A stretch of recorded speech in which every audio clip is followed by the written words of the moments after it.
او متعدد الوجوه. يعني مش بس بقى في الاسره، ممكن يعني متعدد الابعاد. ايوه يعني. متعدد الابعاد.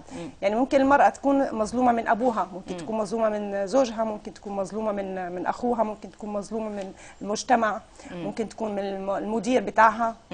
يعني تعدد اوجه الظلم انا ذكرته في الروايه.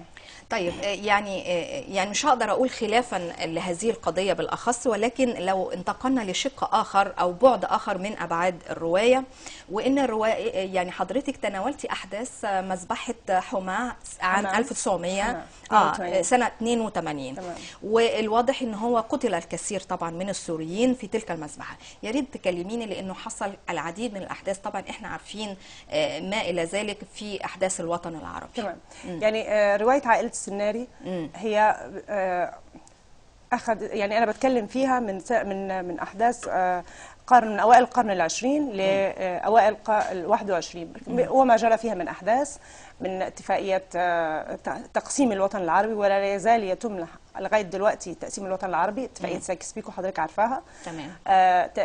هجره اليهود الى فلسطين واحتلال فلسطين احتلال تام، وتقسيم فلسطين دلوقتي واحتلال القدس على مرأى من عيون الناس كلها واحنا شايفين للاسف الشديد. والثورات العربيه اللي بتحصل في البلاد العربيه دي واحنا ساكتين وشايفين، والقدس بتضيع، ده اولا.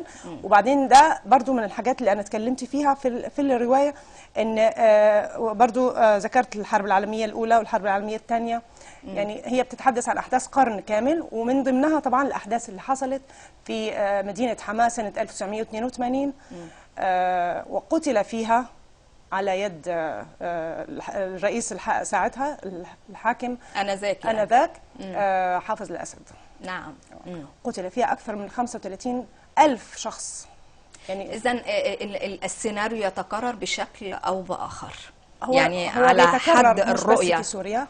يعني حضرتك عارفه طبعا مش بس في سوريا، بيتكرر في كل الدول العربيه. نعم. وكل اللي بيموتوا دول للاسف الشديد لا وزن لهم لدى العالم الغربي، كأن اللي بيموتوا دول مجرد حشرات. لان الصحفي الفرنسي والصحفيه الامريكيه لما قتلوا في مدينه حمص في بابا عمرو بالتحديد، نعم، قامت الدنيا. لكن نحن بنموت بالعشرات بالمئات بالالاف كل يوم في كل المدن العربيه، انا ما بتكلمش بتحديد في مدينه معينه. كل يوم بيموت العشرات من المسلمين. يعني بينظر للجنس الأجنبي أيا كان بعين الاعتبار، وإنما الجنس الوطني الحقيقي لا ينظر العرب تحديدا العرب. احنا يعني لا وزن لنا، يعني لا قيمة لنا لدى الغرب. احنا مجرد يعني بالنسبة لهم زي لعبة شطرنج بيحركونا. ماذا تعتقدين أستاذتي العزيزة في هذا الشأن؟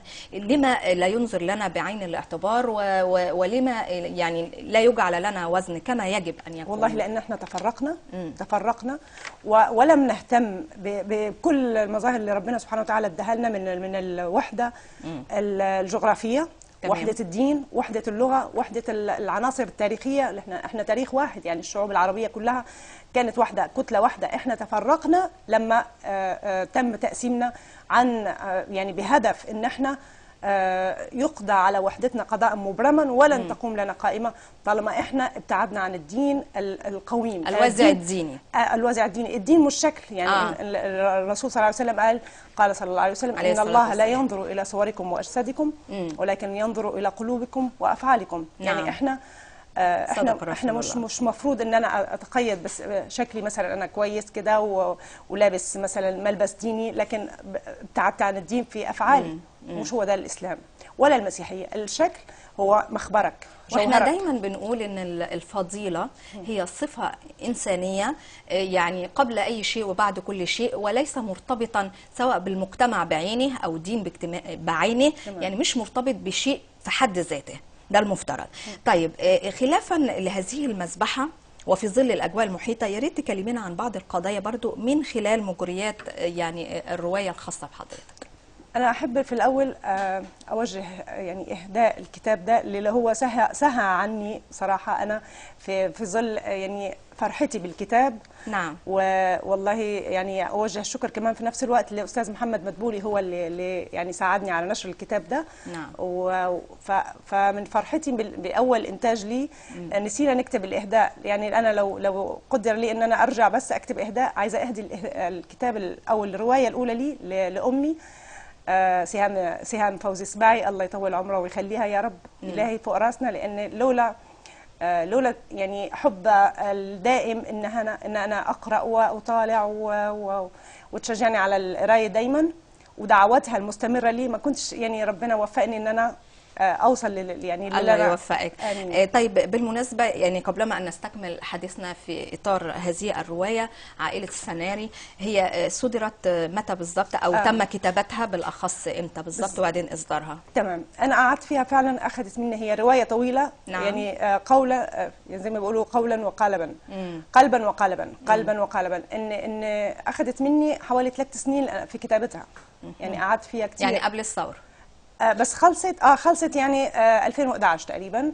وانا هديت حتى يعني كتبت جمله يعني بخط الايد كده، انها دي انا بهديها للشعب المصري ايام الثوره المباركه. لان الشعب المصري فعلا انا بحس ان اهلي اخواتي، يعني انا زوجي مصري.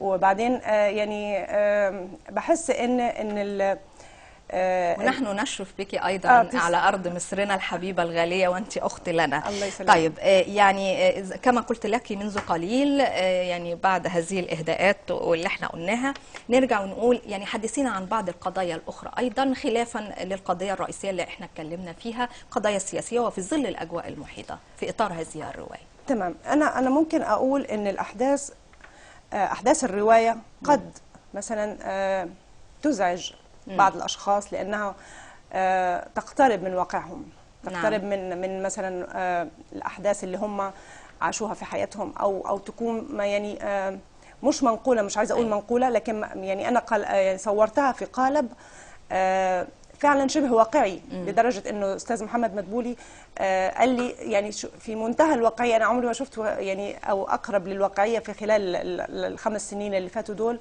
فالاشخاص اللي حضرتك بتقولي لي اتكلم عنهم او يعني ايه احداث الروايه، خاصه حضرتك قلتي الشخصيات واقعيه. شخصيات، انا بتكلم على عائله كانت عايشه في مصر، في سوريا عفوا، واحداث طبعا القرن زي ما قلت لحضرتك من القرن العشرين لغايه دلوقتي، وما عاصرت هذه العائله من احداث ومجريات نتعرض لها كلنا. ثم هاجرت هذه العائلة من مصر إلى سوريا. نعم. والشخصية المحورية اللي بتكلم عليها أسامة، في بداية زواجها تزوجت من تاجر مصري.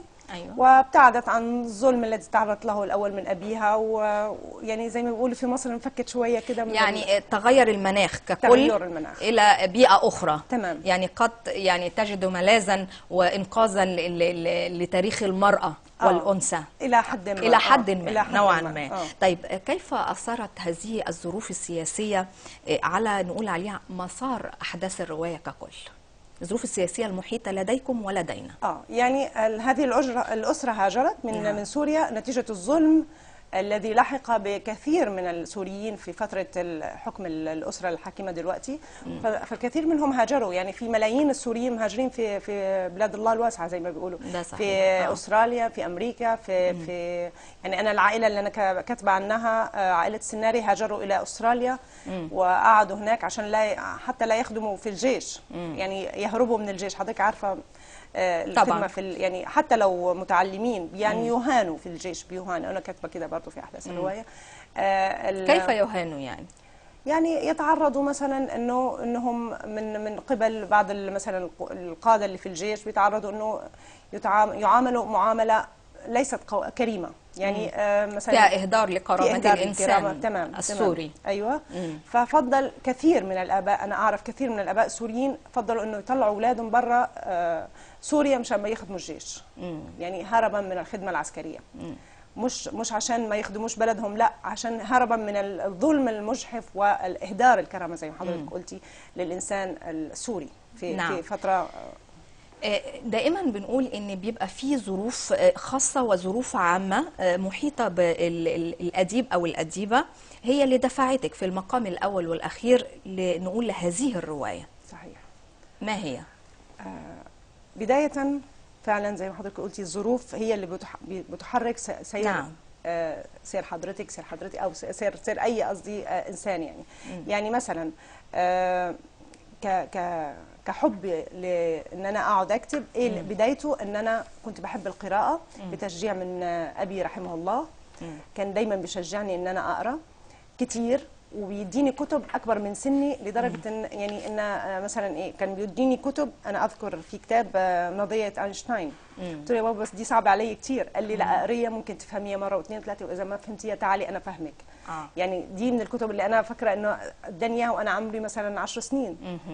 بس فطبعا الميل للقراءه ده من اهم يعني السمات. افادك بقى على المدى بعد كده من اهم السمات اللي بتحبب الانسان انه يكتب، لانك لو انت كاتبه جيده يبقى انت لازم تكوني قارئه جيده في نفس الوقت، ومتجدده. ومتجدده يعني طبعا القراءات متنوعه ومتجدده. يعني انا مثلا مش قريت وخلاص، لا، يعني لازم على طول افضل اقرا. وانا الحمد لله، وانا بقول لحضرتك ان بابا زرع فيا، وطبعا اسرتي كلهم ساعدوني ان انا احب. يعني دايما بيجيبوا لي كتب، مثلا اخواتي بيشتروا لي كتب لانهم بيعرفوا قد ايه انا بحب القراءه، فبيجيبوا لي كتب.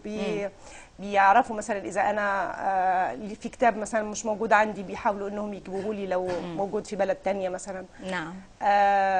حب القراءه والمطالعه هو الطريق الاول لي، انه شجعني ان انا ابدا كتابه منذ الصغر يعني. انطلاقا من روايه حضرتك يعني جعلني يعني ان هو الهمني، وهي مش بعيده عننا كلنا فيما يتعلق بالظروف الخاصه السياسيه بسوريا، وفيما يتعلق ايضا بظروفنا السياسيه.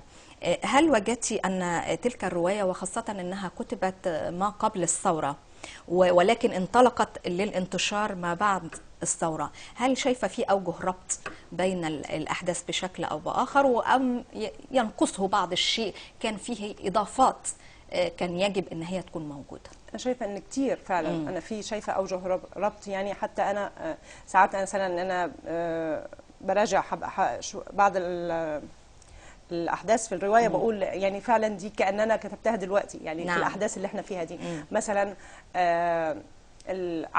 عدم تغيير اي حاجه بعد الثوره، يعني مفيش حاجه اتغيرت. يعني احنا شايفين ان الثوره قامت في كل البلاد العربيه تقريبا، او في معظم البلاد العربيه، نعم. لكن لم يتغير شيء. ما زال التقتيل مستمر، وما زال يعني الفساد موجود، وما زال المحسوبيه برضو موجوده، وما زال كل حاجه زي ما هي، ما فيش اي حاجه اتغيرت. يعني الثورات انا كاتبه برضو كده في الروايه، كاني بقول لحضرتك كاني كتبتها دلوقتي. ان ربط فعلا يعني هو ربما يكون مثلا انا يعني قصدت بدون قصد او بقصد ان انا اكتب عن فتره للاسف انها أو شعرتي أو ألهمتي وتنبأتي مقدما تمام بما سيحدث. يعني أنا حسيت إن أنا وأنا بكتب الرواية فعلا إن أنا بكتب حاجة جواي من قلبي، يعني نعم. من قلبي، يعني حاسة إنه كل الأحداث اللي حكيتها هلا عم تصير دلوقتي، عم تصير. يعني إن مش شايفة أنا إن المرأة تحسنت، المجتمع تحسن في معاملة المرأة، ولا حاسة نعم. إنه الموظف نال حقوقه، ولا حاسة إنه مثلا الطوابير خلصت لسه في طوابير، ولا حاسه انه مثلا ما فيش واسطه لازم واسطه برضو.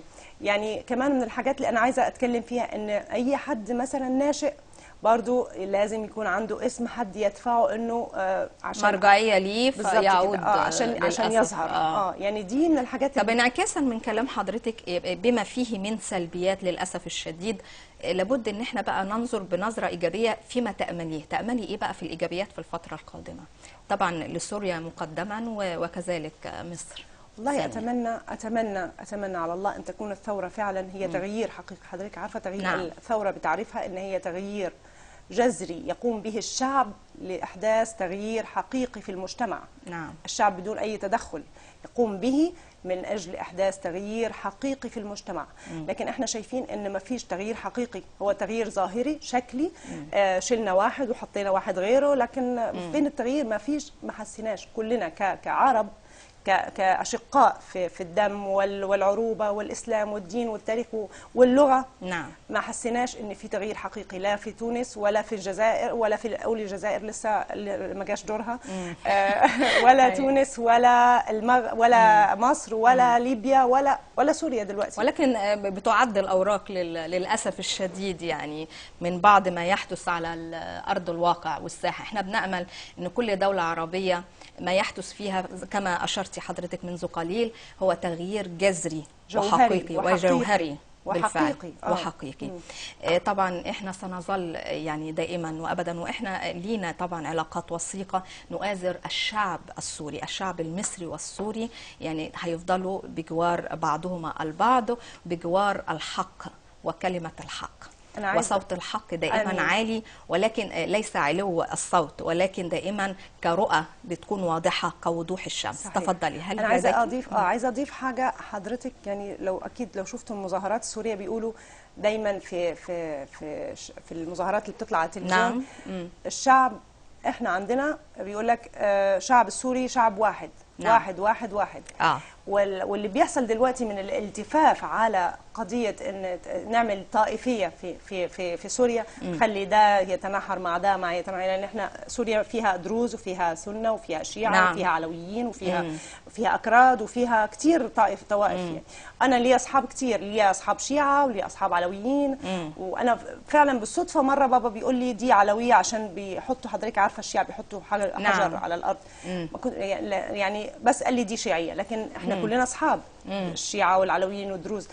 فيعني احنا شعب واحد مهما حصل بكل فئاته وشرائحه. شعب واحد. نحن شعب واحد. واحنا مصر برضو بنقول شعب واحد. وسوريا الشعب السوري والشعب المصري برضو شعب واحد. وعايزه اقول برضو اوجه معلش انا سريعا ادعو لحمية الراحل رحمه الله عليه الدكتور عبد الصبور شاهين، انه هو برضو من الناس رحمه الله عليه. امين امين. انه هو من الناس اللي كانوا كل مره بقدم له حاجه انا كتبتها بيشجعني ويقول لي بارك الله فيك يا ابنتي، وتنبأ لي والله يعني رحمه الله ان انا ان شاء الله هبقى اديبه. هو مشجع لنا جميعا. رحمه الله. رحمه الله عليه. ان شاء الله هتبقي اديبه واعده وباذن الله يا رب. وانا بدات في كتابه الروايه الثانيه، ونحن نتمنى لك بمزيد من النجاح والتوفيق والاقبال الشديد على هذه الروايه والروايات القادمه ان شاء الله. في نهايه فقرتنا اعزائنا المشاهدين بنتوجه بكل التقدير والشكر للأديبة السورية ماجد خلف. الله يسلمك. شكرا لحضرتك. الله يسلمك. ميرسي كتير. مشاهدينا الكرام ما تروحوش بعيد، هنطلع فاصل قصير ونرجع تاني للفقرة الثانية وزميلتي دينا أنزيل.